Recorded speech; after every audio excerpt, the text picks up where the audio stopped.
মই অহৰহভাৱে কালি মোৰ ওপৰত যিটো আক্ৰমণ হৈছিলে ঢিঙত তৎসত্ত্বেও তাৰ পিছতে মই হস্পিটেলত যাব লগা হ'ল, পুলিচৰ ষ্টেটমেণ্ট দিব লগা হ'ল। সেইবিলাক কৰিও মই আকৌ পৰৱৰ্তী সময়ত ৰাতি 10:30 বজালৈকে মই মোৰ নিৰ্বাচনী প্ৰচাৰ চলাইছোঁ। আজিও ৰাতিপুৱাই মই কলিয়াবৰ মহকুমাত মই নিৰ্বাচনী প্ৰচাৰ চলাইছোঁ। আজি কলিয়াবৰ মহকুমাত গৈ পেলাই এতিয়া বৰহমপুৰত আছোঁ মই। দেখিবলৈ পোৱা হৈছে যোৱাকালি আপোনাৰ ওপৰত যি আক্ৰমণ হ'ল, ইতিমধ্যে এগৰাকী আক্ৰমণকাৰীক চিনাক্ত কৰিছে।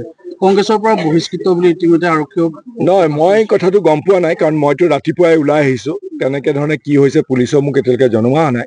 যদি সঁচাকৈ যদি দুষ্কৃতিকাৰীক যদি গ্ৰেপ্তাৰ কৰিছে বা পুলিচে যদি ধৰিছে, মই নগাঁও পুলিচক ধন্যবাদ জনাম। অন্ততঃ এইটো কেছত তেওঁলোকে অতি ৰেকৰ্ড সময়ৰ ভিতৰত দুষ্কৃতিকাৰীক ধৰিবলৈ সক্ষম হৈছে। মই সঁচা কথা ক'বলৈ গ'লে তেওঁলোকক ধন্যবাদ জনাইছোঁ। কিন্তু কাক ধৰিছে কি ধৰিছে এতিয়ালৈকে মই গম পোৱা নাই। গম পালে নিশ্চয় মই কথাবিলাক বুজি পাম। কংগ্ৰেছী তেওঁলোক চিনাক্ত বুলি কংগ্ৰেছী বুলিয়ে চিনাক্ত কৰিছে। আৰক্ষীয়ে ইতিমধ্যে কৈছে যে কংগ্ৰেছেহে ইমদাদুল ইছলাম বুলি এজন। মই ভালকৈ চিনি নাপাওঁ ইমদাদুল ইছলাম। সেইটো আমাৰ কোনোবা হ'ব পাৰে। কংগ্ৰেছততো আৰু লাখ লাখ সদস্য আছে, কিন্তু এইটো কথা ঠিক যে কোন জেগাৰ সেইটো মই নাজানো। মৰিগাঁও জিলাত পৰে নে নগাঁও জিলাত পৰে সেইটোও নাজানো। আমাৰ জিলা কংগ্ৰেছ কমিটিবিলাকে সিদ্ধান্ত লয়। হয়তো এনেকুৱা ধৰণৰ কংগ্ৰেছৰ মাজতো ছদ্মবেশ ধৰি পেলাই বহুত ধৰণৰ অপৰাধী, বহুত ধৰণৰ 2 নম্বৰ মানুহ থাকিব পাৰে। হয়তো সেই কথা গম পাই পেলাই মই জানো যে যোৱা এমাহৰ ভিতৰত কংগ্ৰেছ দলৰ পৰা বহুতো 2 নম্বৰী এনেকুৱা মানুহ, যিবিলাক অপৰাধী মানুহ, কোনোবাই মাৰ্ডাৰ কৰিছে, কোনোবাই ৰেপ কৰিছে, কোনোবাই চাইবাৰ ক্ৰাইম কৰিছে, কোনোবাই ঠগবাজ কৰিছে, কোনোবাই এনেকুৱা ধৰণৰ বহুত ব্যক্তি ধৰা পেলাইছে কংগ্ৰেছ দলৰ অনুশাসন বিভাগে, আৰু তেওঁলোকক কংগ্ৰেছ দলৰ পৰা বহিষ্কৃত কৰিছে বুলি মই গম পাওঁ। তাৰে ভিতৰত যদি কোনোবা হয় মই সেইটো খবৰ ল'ম। পীযুষ হাজৰিকাই ইতিমধ্যে কৈছে যে যিসকলে আক্ৰমণ কৰিছে তেওঁলোকে আপোনাৰ লগত কিছু ধনৰ লেনদেন থকা লোকেহে কৰিছে বুলি কৈছে।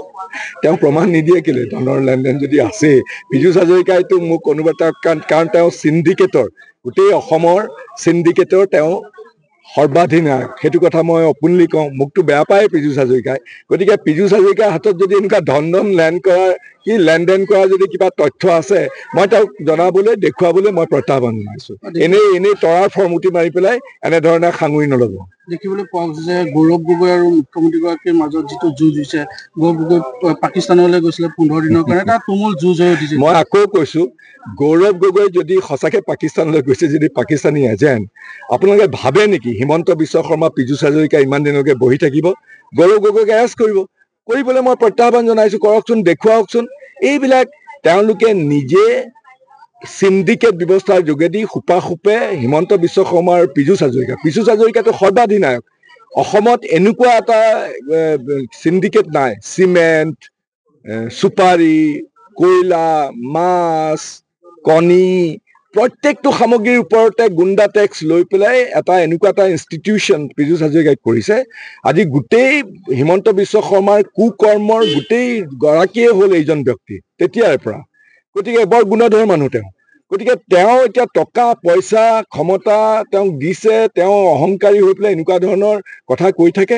মই তেওঁক প্ৰত্যাহ্বান জনাইছোঁ, মই যদি টিকেটত কিবা লেনদেন কৰিছোঁ ইমান দিনে, তেওঁ কেলৈ ৰৈ আছে? দিয়কচোন তথ্য পাতি, মোকো এৰেষ্ট কৰক।